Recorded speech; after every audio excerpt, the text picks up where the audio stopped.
देखिए, ये जो गवर्नमेंट एनडीए की गवर्नमेंट जिसको चंद्रबाबू नायडू, नीतीश कुमार, चिराग पासवान और जयंत चौधरी सपोर्ट कर रहे हैं, ये वक्फ बिल अनकॉन्स्टिट्यूशनल है।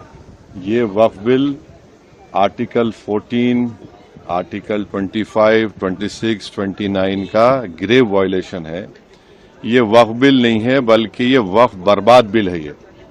और अगर चंद्रबाबू नायडू, नीतीश कुमार, चिराग पासवान, जयंत चौधरी इसकी तायीद करेंगे तो वो अपने पॉलिटिकल रीजंस की वजह से या जो भी उनके है नैरो रीजन तायीद कर रहे हैं नरेंद्र मोदी सरकार की, ये बात साबित हो जाएगी कि वो मुसलमानों की मस्जिदों को, दरगाहों को, खानखाहों को, इवैक्यू वक्फ प्रॉपर्टीज को और लिमिटेशन एक्ट अप्लाई करेंगे तो एनक्रोचर्स को रिवॉर्ड करेगी। तो वो उसकी ये सपोर्ट कर रहे हैं।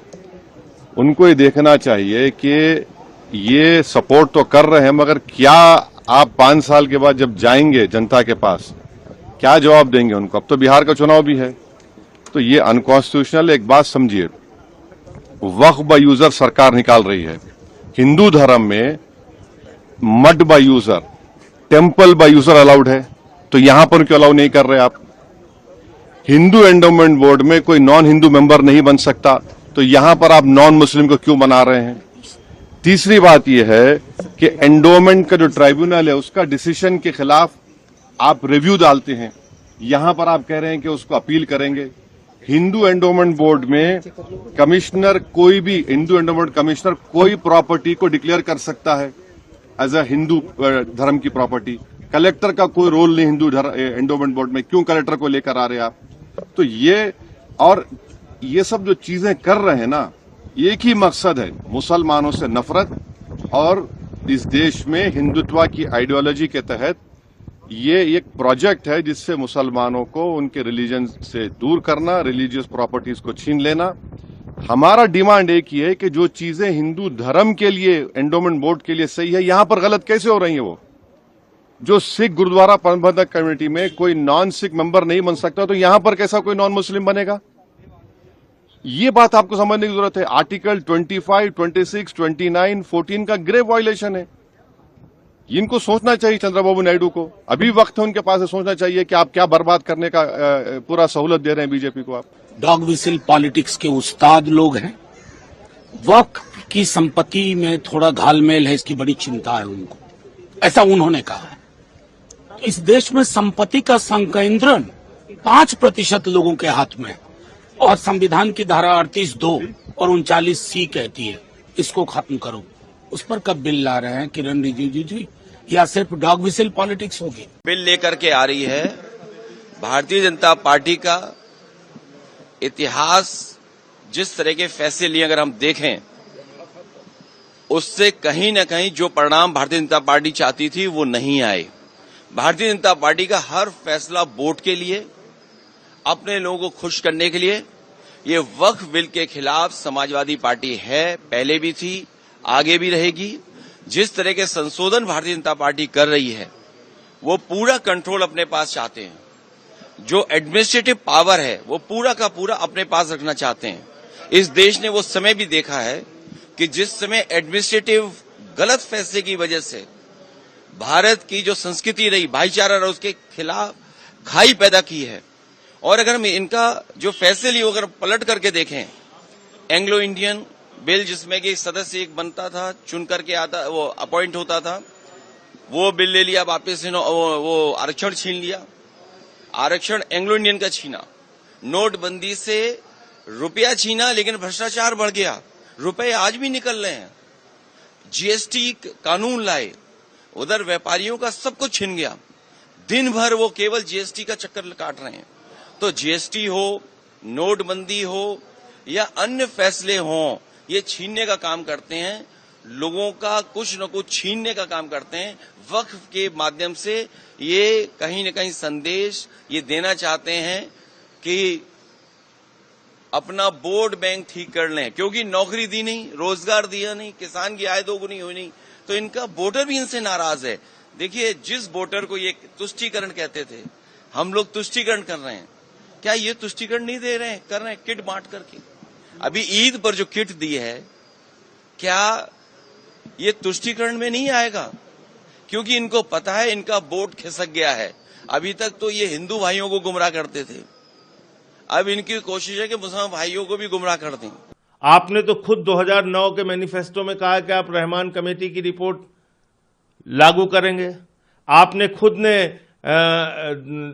2013 में इस बिल का समर्थन किया है, अमेंडमेंट्स का, जो रहमान कमेटी की रिपोर्ट के आधार पे संशोधन लाए गए थे पार्लियामेंट में। खुद ने, बीजेपी ने सपोर्ट किया है। फिर 10 साल तक आपकी सरकारें रहीं, राज्यों में आपकी सरकार 11 साल से है। आपने आपकी राज्य सरकारों की रिपोर्ट के आधार पे आपने सब उसको वामसी पोर्टल पे ऑनलाइन किया, आपने सुप्रीम कोर्ट में एफिडेविट दिया, तो ये कानून क्यों ला रहे भाई? वक्फ बिल समझ लीजिए, पहली बात तो वक्फ बिल गरीब मुसलमानों के फायदे के लिए, गरीब मुसलमानों को जो रेलवे से ज्यादा जमीनें इनके पास हैं, वो लोग जितने नेता हैं, ये मुसलमान के जितने भी मुसलमानों के नेता कभी मुसलमान की गरीबी पे, उनके हेल्थ पर, एजुकेशन पर बात नहीं करते हैं। ये वक्फ बिल से इसलिए नेताओं को तकलीफ है जो ठेकेदार बने हुए, ये वो गरीबों में बटेगी, गरीबों के कामों में आएंगे, उनके लिए स्कूल बनेंगे, कॉलेजेस बनेंगे, वहां पर बहुत अनगिनत कार्यों के गरीब मुसलमानों के लिए बिल आ रहा है।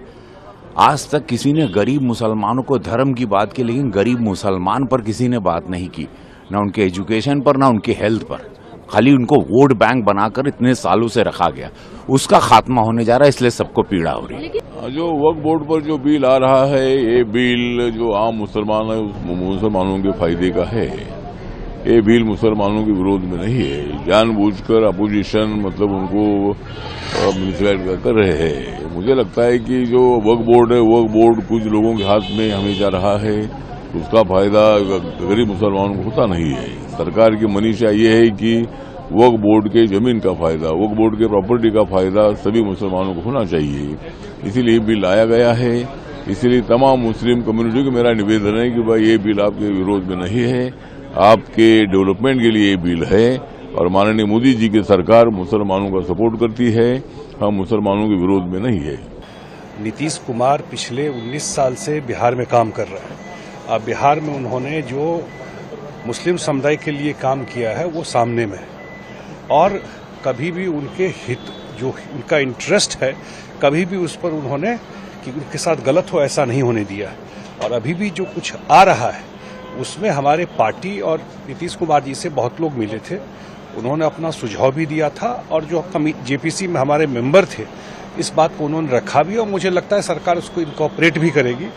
वक्फ बिल कोई पहली बार नहीं आ रहा है, पहले भी ये बिल आ चुका है 2013 में, उसमें अमेंडमेंट हो चुका है, और उसमें ये जरूर हम लोग की तरफ से है कि भाई रिट्रोस्पेक्टिव नहीं हो, अगर पास्ट में कोई बात है तो उसको उस पर कोई आंच नहीं आए। ये हम लोगों ने जरूर, हमारी पार्टी ने कहा था, मुझे लगता है जरूर जो कमेटी है, सरकार है, इसको ध्यान में रखेगी। जिस प्रकार से 370 का आया था, सब गुदाल कर रहे थे, कहा भाई एक पार्टिकुलर कास्ट के प्रति बड़ा विरोध का भावना है। आज 370 को सब समझ रहे हैं ना कि क्या था, सुन गए। उसी प्रकार से ये तलाक, 3 तलाक वाला मामला था, सब लोग कहने लगे कि भाई मुसलमान विरोधी है, मुसलमान विरोधी है, मुसलमान विरोधी है। आज 3 तलाक से मुस्लिम महिलाएं कितना सशक्त हुई है, आज हिंदुस्तान नहीं संसार जान रहा है। तो 2 उदाहरण तो आपके सामने है। उसी प्रकार से वक्फ बिल आ रहा है। वक्फ बिल में जो मुट्ठी भर लोग हैं, जिनका से है, बड़े लोग हैं, जिसको हम लोग कहते हैं D4 डेवलप्ड 4, वही लोग इसका विरोध कर रहे हैं, जिनकी संख्या 10-20% है मुसलमानों में।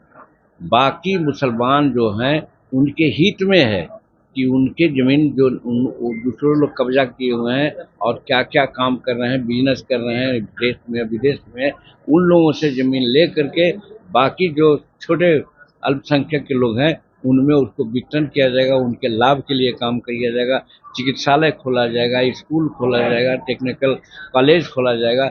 इस तरह से माइनॉरिटी के विकास के लिए हो रहा है। इसलिए वक्फ बिल को हम लोग समर्थन करेंगे, और जो किरण रिजिजू जी ने कहा है एकदम ठीक कहा है। हम लोग तैयार हैं कि वक्फ बिल को पास करना।